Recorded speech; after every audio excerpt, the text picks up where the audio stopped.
Êxodo 3. E a partir do momento que você achar Êxodo 3, no verso 5, você se coloca em pé em reverência à palavra do Senhor, amém? Em nome de Jesus. Glória a Deus.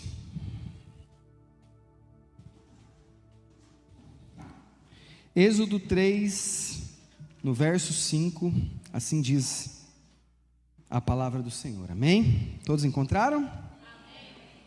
Então disse Deus: não se aproxime, tira a sandália dos teus pés, pois o lugar em que você está é terra santa.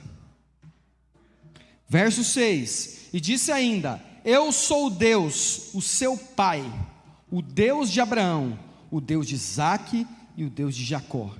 Então Moisés cobriu o rosto, pois teve medo de olhar para Deus. Você pode abaixar sua cabeça? Deus, em nome de Jesus, nós estamos aqui para ouvir o Senhor. Nós saímos da nossa casa não para ouvir filosofias, não para sermos convencidos de algo que os homens criaram, mas para ouvir a tua voz. Amém.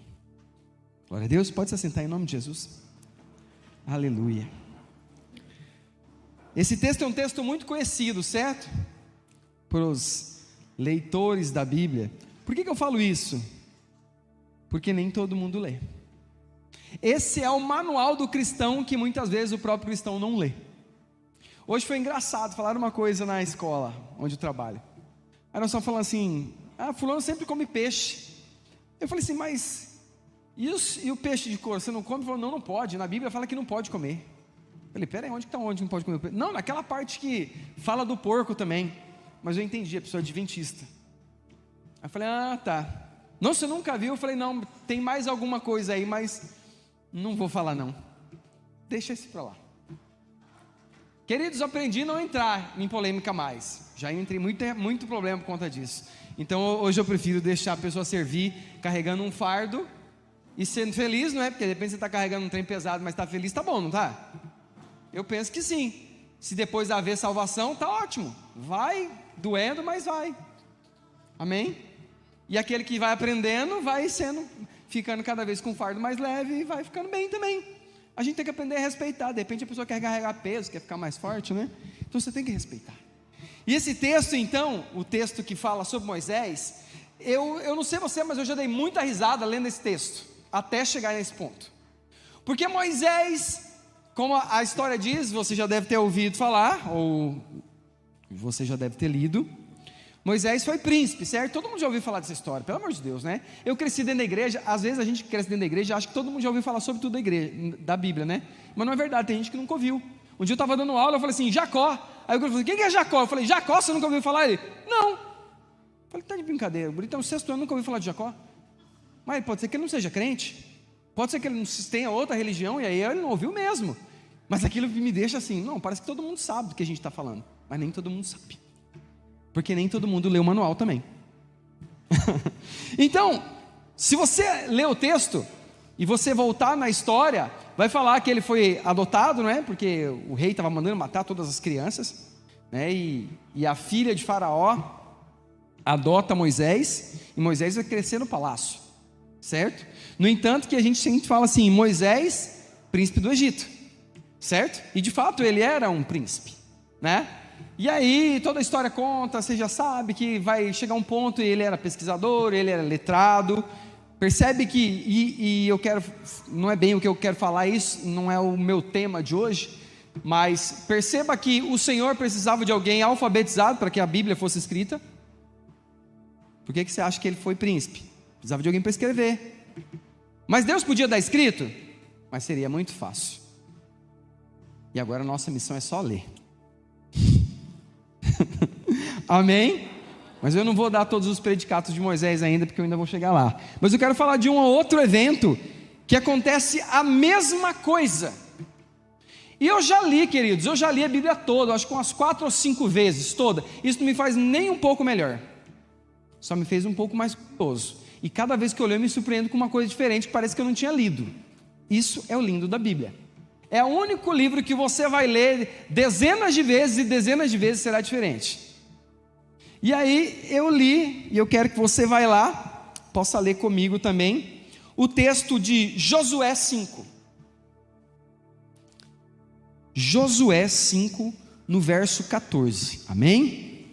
Josué 5,14 diz assim: então o homem lhe informou: não sou dos teus e nem pelejo contra ti, venho com a responsabilidade de comandante do exército do Senhor. Então Josué prostrou-se com o rosto rente ao chão, ou à terra, em sinal de reverência, e lhe indagou: que mensagem o Senhor tem para o seu servo? Verso 15: e o chefe do exército de Javé respondeu a Josué: descalça as sandálias dos teus pés, porque o lugar onde pisas é santo. E assim procedeu Josué. São os únicos textos aonde o Senhor manda descalçar os seus pés. Você já tinha lido isso? Eu já li várias vezes e não tinha me atentado a isso. Quando eu me deparei com esses dois textos, eu falei: Senhor, que lindo! E nós vamos tentar entender um pouquinho o que é cada uma das coisas. Apenas Moisés e Josué ouviram do Senhor esta ordem: descalça os teus pés. Observa que é uma ordem, não é um pedido. Não está falando assim, se você quiser, está falando faça. Agora imagina você ouvindo a voz do Senhor, chamando pelo teu nome e falando assim: faça. Você teria coragem de não fazer? Acho que não, né? Mas vamos levantar a ficha de quem são esses dois senhores. Moisés era príncipe do Egito, educado nas melhores universidades, possuidor de uma cultura milenar, acessível somente ao herdeiro do trono. Preste atenção, quem é o maior escritor da Bíblia? São 40 escritores. Ao longo de 15 séculos, Moisés é um dos grandes escritores. Observa por que ele tinha que estudar? Vamos lá. Algo inimaginável para os dias de hoje. Edificador de muitas importantes cidades no mundo, influente em vários idiomas, fluente, aliás, né? Uma verdadeira sumidade, uma autoridade. Dá para imaginar o poder desse homem. Se tivesse nascido para ser rei, certamente seria rei, mas não foi. Na realidade, Moisés era um bebê hebreu que sobreviveu milagrosamente a um massacre decretado pelo faraó, amedrontado com medo do crescimento populacional dos judeus em seu país, adotado pela filha estéril do faraó. E aí estudem sobre esta mulher. Não vou falar muito sobre ela para que você seja curioso e procure. Cresceu no palácio cercado de luxo e riqueza, até descobrir a sua origem. E você sabe que, descobrindo a origem, ele vê lá o egípcio judiando de um judeu, ele não aguenta e mata o judeu e foge. Mata o israelita e vai embora. Ele corre, ele foge, porque sabia que não poderia ter feito aquilo. Imagina que todo mundo sabia que ele era hebreu, ele era um escravo, apesar de estar príncipe, apesar de estar no lugar melhor da cidade, melhor lugar do mundo. E a gente tem que observar que do mundo antigo, o Egito era a maior potência de todos os tempos. Eu não estou falando de qualquer lugar. Então ele estava entre os melhores. E aí quando ele faz aquilo, ele fala: ninguém vai me aceitar mais aqui. E ele foge. Amém? Essa é a ficha do Senhor Moisés. E lá quando ele chega quando ele está lá, já aprendeu com Jetro a cuidar do rebanho. Detalhe muito interessante você observar, que é o seguinte: ele foi treinado para ser príncipe. E na cultura egípcia, se você for pastor de ovelha, você seria comparado e elevado à grande posição de poeira do cocô do cavalo do bandido. Conseguiu entender o que é ser pastor de ovelha na cultura dos egípcios? Você lembra que quando ele sai, ele vê a sarça pegando fogo, certo? Detalhe: o que chamou a atenção de Moisés? Já parou para raciocinar? Era o fogo? Não. O fogo era comum no deserto. O negócio é a sarça não acabar. O mato não acabar. Está pegando fogo, não cabe. Imagina você estar num lugar todo escuro e está um negócio pegando fogo. Curiosamente, qualquer um de nós iríamos lá ver. Só que quando ele chega, do fogo sai uma voz. Se fosse eu ou você, ou nós desmaiávamos ou saímos correndo. Eu acho que a minha perna ia tremer tanto que eu não ia dar conta de sair do lugar. Aí se a gente é muito lindo, você achar assim, nossa, ele ficou impactado com a voz do Senhor. É medo, queridos. É medo, você está no meio do nada. O trem está pegando fogo, sai uma voz de lá dentro que dói lá dentro do seu peito. Como que? Primeiro, a Bíblia não vai contar todos em detalhe, porque imagina quanto de papel ia para contar tudo. Mas eu posso imaginar que ele foi com medo. Eu ficaria, queridos. De repente eu não conseguiria nem sair do lugar. E aquela voz fala para ele descalçar os seus pés. Tá, mas e a ficha do tal do Josué? Josué, seu nome em hebraico significa Salvador ou Eterno Salva. Segundo a Bíblia, foi um guerreiro determinado e para os judeus figura entre os líderes mais importantes da história de Israel. Josué esteve ao lado de Moisés, e aí está mais lindo o negócio, durante o êxodo e os 40 anos de exílio no deserto do Sinai. Quando o profeta morreu, coube sucedê-lo numa missão complexa. Qual que era o problema? Cruzar o Jordão e inicia o início da conquista de Canaã, estabelecendo os assentamentos no lugar que hoje nós chamamos de Cisjordânia. Olha a ficha dele. E tem um adendo aqui que você tem que lembrar. Quando Moisés vai passar o cajado, olha o que Deus fala: sobe no monte, olha para frente, olha para o lado, olha para o outro, você vai morrer e você vai falar para ele que ele vai conquistar. Difícil, né, queridos? Passou por todos aqueles perrengues, passou por tantas coisas, e olhar lá e falar assim, o Senhor falou, pô Senhor, eu não vou entrar. Não, você não vai entrar, você vai olhar, você vai morrer, e ainda você vai passar o cajado para o outro e falar sim, que vai dar tudo certo. Você tem que animar ele, mas você vai falar, eu vou morrer, e agora o negócio está na tua mão, com essa galera toda aí que você sabe o trabalho que dá. Você imagina você numa situação dessa, queridão? É lindo ler, né? Se coloca no lugar agora, é você o líder. E você fala, ó Deus, querido, eu vou morrer, mas está tudo bem, você vai ficar para comandar essa galera aí. Não é fácil. Só alguém que descalçou os pés teria a capacidade de fazer isso. Você percebe o que começa a se desenhar com descalçar os pés? Quando eu estava fazendo faculdade, eu tive um professor de filosofia, foi a matéria que eu mais tive dificuldade. Primeiro, quando o crente ouve falar a palavra Espírito, você já fala assim, é alguma coisa, ou é de Deus, ou é do capeta.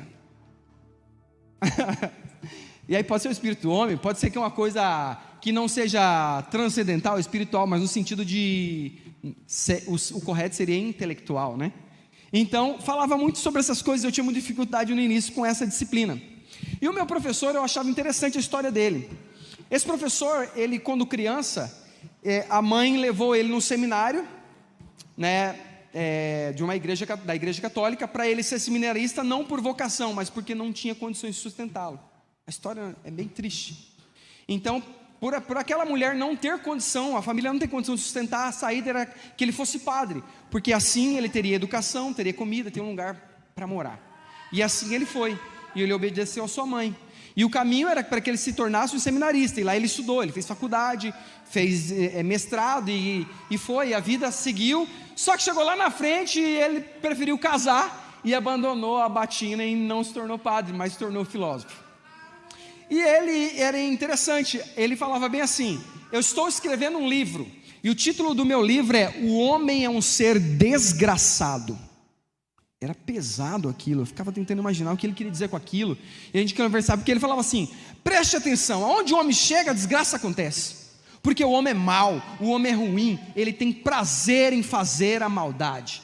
Assista Cadeia Neles, assista Câmera Record, assista qualquer coisa dessas bagaceiras, dali a pouco você está tão ruim quanto qualquer outro, porque você tanto vê maldade, você começa a achar que também que tem que pagar daquele jeito, e a justiça não é nossa, queridos. Não estou falando assim que você vai ter os melhores sentimentos vendo as atrocidades, não vê, é óbvio que não, certo? Você já assistiu filme de batalha que depois você sonha que você também está fazendo aquela mesma coisa? Né? Você está lá batalhando também? Acontece. E aí ele falava que o homem é um ser desgraçado, porque onde o homem chega tem confusão, o homem não consegue ser bom, o homem não consegue fazer a bondade. E eu ficava, cara, de uma linhagem seminarista, de alguém que teoricamente começou a aprender um pouco da palavra, e a gente não pode dizer que eles não estudam, porque também estudam, uns estudam, outros não estudam, assim como também a gente não é muito melhor não, queridos, a gente só tem que procurar ser melhor, para que nós possamos servir ao Senhor, ter Ele como nosso Salvador e ir para a glória. Do contrário, queridos, a gente está muito enganado. A gente entra das portas para dentro e se achando os escolhidos do Senhor. Você é escolhido porque Deus chama para algum ministério, mas se você não atender, o problema é seu. Então é assim, ele falava isso, eu ficava pensando naquilo. E aí eu lembro de uma outra coisa que meu pai dizia assim, estava tudo certo, chegou o homem, começou o problema. Às vezes é verdade. Não? Não é verdade? Mas meditando nessa palavra, eu consegui compreender uma coisa que o meu professor, muito inteligente, muito querido, não conseguia compreender, que é o que nós acabamos de ler.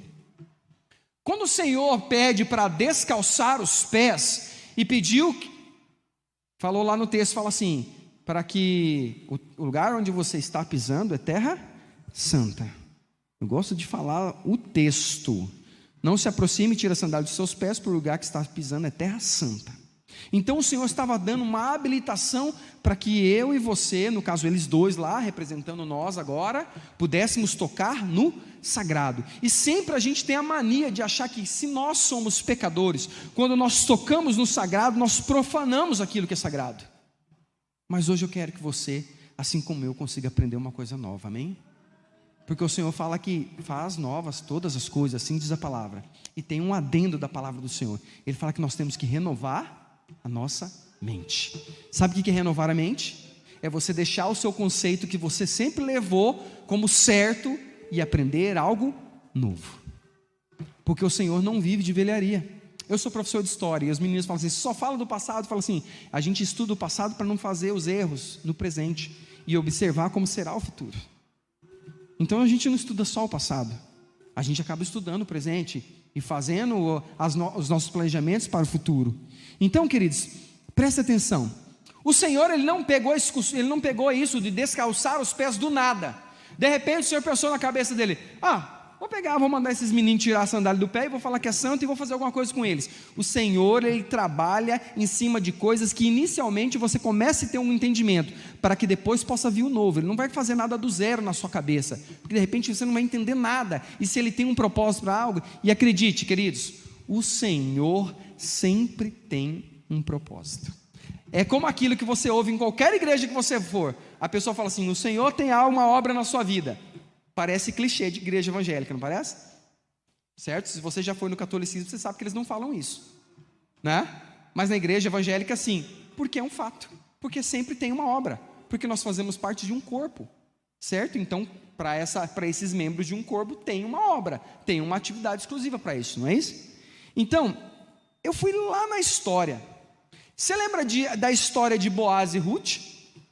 Aí que vem a beleza do evangelho, querido, preste atenção. Né?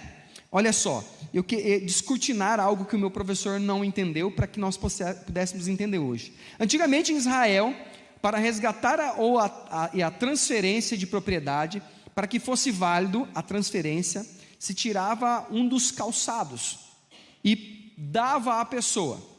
Se a pessoa ela não aceitasse aquele calçado, no caso de uma terra, você ficaria com os dois calçados, a pessoa não recebeu e aquela terra é sua. Se ela recebesse o seu calçado, ela estava assumindo aquilo. Observe bem, através desse acordo público de descalçar os pés e entregar a propriedade do sapato ao outro, eram firmados contratos de ordem comercial e conjugal e outros. Não havia cartórios, advogados, meios jurídicos que validassem ou defendessem a causa da população. Então, em Israel, era comum a recorrer o costume dos sapatos para solucionar pendências. Moisés chegou a instruir o povo que se organizasse na porta da cidade com a ajuda dos anciãos para firmar um contrato envolvendo os calçados. Aquele que rejeitasse o sapato do outro estaria renunciando a um dever, por isso se chamaria o descalçado. Confere isso, querido, está lá em Deuteronômio 25, de 5 a 10. Lembra que Boaz vai lá e ele não poderia casar com Ruth, porque tinha outro parente no meio, e ele faz essa proposta, mas ele não aceitou o calçado. Ele falou, então, sou eu, serei o resgatador dela. Você percebe que quando o Senhor faz o ato do descalçar, eles já tinham algum entendimento sobre aquilo, só que eles não tinham toda a proporção que aquilo significaria na vida deles. Você está vendo que o Senhor ele faz alguma boa obra através de algo? Não adianta você querer enrolar o Senhor como Davi, como Moisés, que se você ler lá no texto, que quando o Senhor fala, você vai ser o libertador, tal, você vai ser o cara, ele vai dando várias desculpas para o Senhor. Leia lá, queridos. A última ele pensa assim, ó, vou dar essa aqui, o Senhor não vai dar conta, eu sou gago. Como que eu vou, né? Como que eu vou, se eu ficar nervoso eu não falo. Aí o Senhor falou assim, vou colocar o seu irmão junto com você, e ele, tom. Não adianta você querer enrolar o Senhor, querido. O Senhor sabe das suas qualidades. Às vezes tem qualidade que você nem acredita que tem, porque o Senhor não vê como eu e você, Ele vê lá na frente, certo? Ele vê o produto pronto, certo? Mas a gente só vê que o que não está acabado. Amém? Glória a Deus. Não adianta querer dar nó no Senhor, queridos. A gente só dá nó em gente, no Senhor não tem como. Então o Senhor vai pegar algo que já era costume. Então Deus usou um costume judaico para fazer um marco de suma importância, o tirar das sandálias, amém? Para que eles tivessem o contato com o sagrado, queridos. Quando o Senhor fala assim, tira as sandálias dos teus pés, o Senhor estava dizendo com autoridade, agora se conecte ao sagrado, e o sagrado vai fazer parte de você, para que você sinta que eu sou com você e você é comigo.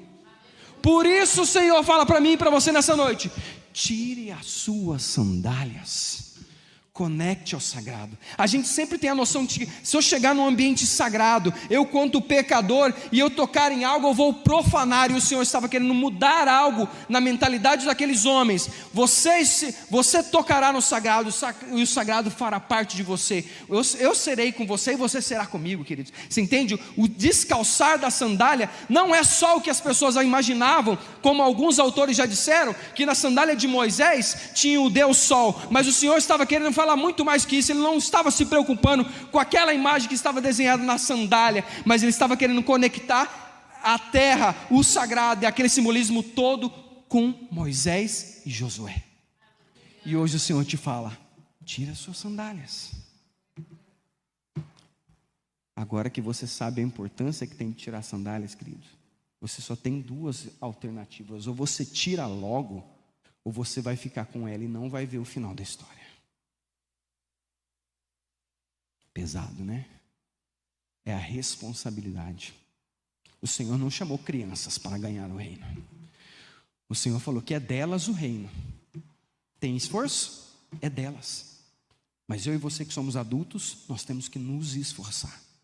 Nós temos que nos esmerar, queridos. Não é fácil. O Senhor não chamou crianças para fazer a obra.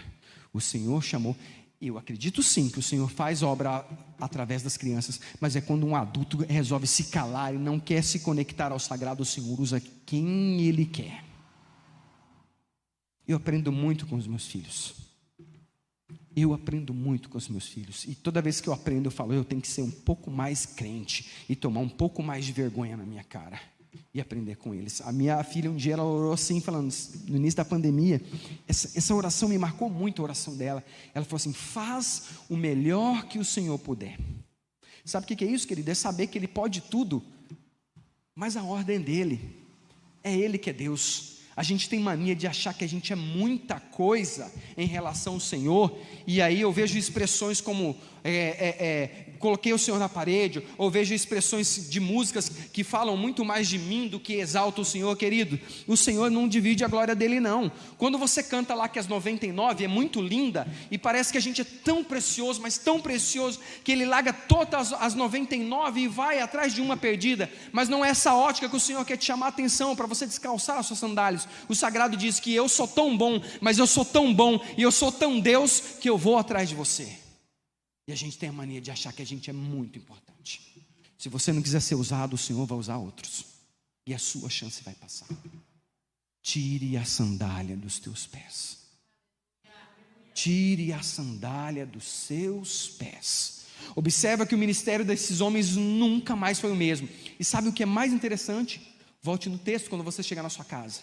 quando eles descalçam os pés, que eles têm um contato com o sagrado faz parte deles agora, está neles, eles são um com o sagrado, o ministério deles é outro.